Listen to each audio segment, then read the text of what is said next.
ಇದು ವೈಜ್ಞಾನಿಕವಾಗಿ ಮಾಡಬೇಕು. ಯಾವೊಂದು ಜಾತಿ ಜನಾಂಗಕ್ಕೆ ಅನ್ಯಾಯ ಆಗಬಾರ್ದು ಅಂತ ಏನಾದರೂ ಸರ್ಕಾರಕ್ಕೆ ಆ ಯೋಚನೆ ಇದ್ದಿದ್ರೆ ಜಿಯೋ ಟ್ಯಾಗ್ ಮಾಡಿ ಯಾರ ಮನೆ ಎಲ್ಲಿದೆ ಗೊತ್ತಾಗ್ತಿತ್ತು, ಆ ಮನೆಯ ವಾತಾವರಣ ಯಾವ ರೀತಿ ಕಟ್ಟಡ ಇದೆ ಅಂತ.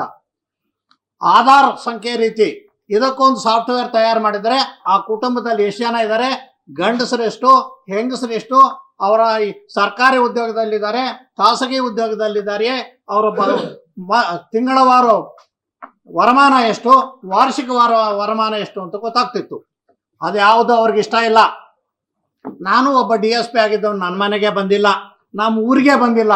ದಯವಿಟ್ಟು ಸರ್ಕಾರಕ್ಕೆ ಏನಾದರೂ ಈ ಸಮಾಜದಲ್ಲಿ ಎಲ್ರಿಗೂ ಸಮಾನ ಅವಕಾಶ ಕೊಡಬೇಕು ಅನ್ನುವಂಥ ಒಂದು ದೃಷ್ಟಿ ಇದ್ದರೆ ಒಂದು ಜಿಲ್ಲೆ ಉದಾಹರಣೆ ಕೊಡಲಿ. ಆ ಜಿಲ್ಲೆಯಲ್ಲಿ ನಾವು ಒಂದು ಸಾಫ್ಟ್ವೇರ್ ಈಗಾಗಲೇ ಅಧ್ಯಕ್ಷರು ಹೇಳಿದಂಗೆ ತಯಾರು ಮಾಡಿದ್ದೀವಿ. ಆ ಸಾಫ್ಟ್ವೇರ್ ಮೂಲಕ ಸಂಪೂರ್ಣ ಅವರ ಆರ್ಥಿಕ ಸ್ಥಿತಿಗತಿ, ಅವರ ಸಂಖ್ಯಾಬಲ ಎಲ್ಲವನ್ನೂ ಕೂಡ ಎತ್ಕೊಡ್ತೀವಿ. ಕೊಟ್ಟಾಗ ಅದನ್ನು ತಾಳೆ ಮಾಡೋಣ. ಅದನ್ನ ಬೂತ್ ಮಟ್ಟದ ಈಗ ವೋಟರ್ ಲಿಸ್ಟ್ ಏನಿದೆ ಅದಕ್ಕೂ ತಾಳೆ ಮಾಡೋಣ. ಯಾರು ಬಿಟ್ಟು ಹೋಗುವ ಪ್ರಶ್ನೆಯೂ ಇಲ್ಲ.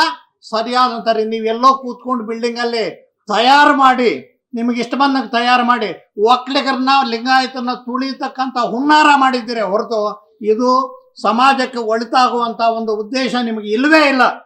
ಸನ್ಮಾನ್ಯ ಮುಖ್ಯಮಂತ್ರಿಗಳು ಈಗಾಗಲೇ ಕಾಂಟ್ರಾಕ್ಟ್ ಕೆಲಸಗಳಲ್ಲಿ ಒಕ್ಕಲಿಗರನ್ನ ಲಿಂಗಾಯತನ ತುಳಿಲಿಕ್ಕೆ ಏನೆಲ್ಲ ಮಾರ್ಗಸೂಚಿ ಅನುಸರಿಸಿದ್ದಾರೆ ಅಂತ ಈ ಕರ್ನಾಟಕದ ಜನ ನೋಡ್ತಾ ಇದ್ದಾರೆ. ಒಕ್ಕಲಿಗರನ್ನ ಲಿಂಗಾಯತನ ಬ್ರಾಹ್ಮಣರನ್ನು ಹೊರಗಿಟ್ಟು ಇತರರಿಗೆ ಮೀಸಲಾತಿ ನೀಡಿದ್ದಾರೆ.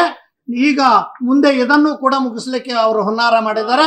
ಯಾವೊಂದು ಒಕ್ಕಲಿಗ ಲಿಂಗಾಯತ ಬ್ರಾಹ್ಮಣ ಬೆಳೆಯಬಾರದು ಅನ್ನುವುದೇ ಅವರ ಉದ್ದೇಶವಾಗಿದ್ದರೆ ಈ ರೀತಿ ಕೆಲಸ ಮಾಡ್ತಾ ಇದ್ದಾರೆ. ಹಾಗಾಗಿ ಇದರ ವಿರುದ್ಧ ರಾಜ್ಯ ಒಕ್ಕಲಿಗರ ಸಂಘ ನೇತೃತ್ವ, ಸ್ವಾಮೀಜಿಯವರ ಮಾರ್ಗದರ್ಶನದಲ್ಲಿ ನೇತೃತ್ವ ವಹಿಸ್ತದೆ. ಇತರೆ ಸಂಘಟನೆಗಳ ಜೊತೆಗೂಡಿ ಇಡೀ ಸಮುದಾಯ ಸರ್ಕಾರಕ್ಕೆ ಬಿಸಿ ಮುಟ್ಟಿಸ್ತದೆ. ಹಿಂದೆಂದೂ ಕಾಣದಂತಹ ಒಂದು ಪ್ರತಿಭಟನೆಯನ್ನ ಸರ್ಕಾರ ಎದುರಿಸ್ತದೆ ಅಂತ ಹೇಳ್ತಾ ನಾನು ಮಾತನ್ನು ಮುಕ್ತಾಯ ಮಾಡ್ತೇನೆ. ಜೈ ಹಿಂದ್. 3859 ಮರುಸು ಒಕ್ಕಲಿಗರು ಅಂತ ಹೇಳಿದ್ದಾರೆ. ನಾನು ಒಂದು ಹೋಬಳಿಯಲ್ಲಿ ತೋರಿಸ್ತೇನೆ 4000 ಜನರನ್ನ. ಕೋಲಾರ, ಚಿಕ್ಕಬಳ್ಳಾಪುರ ಮತ್ತು ಬೆಂಗಳೂರು ಗ್ರಾಮಾಂತರ ಜಿಲ್ಲೆಗಳಲ್ಲಿ ಒಂದು ಹೋಬಳಿಯಲ್ಲೇ 4000 ಜನ ತೋರಿಸ್ತೀನಿ. ಸರ್ಕಾರ ಸಿದ್ಧವಿದೆಯೇ? 3,000 ಅಲ್ಲ 30 ಲಕ್ಷ ತೋರಿಸ್ತೀವಿ.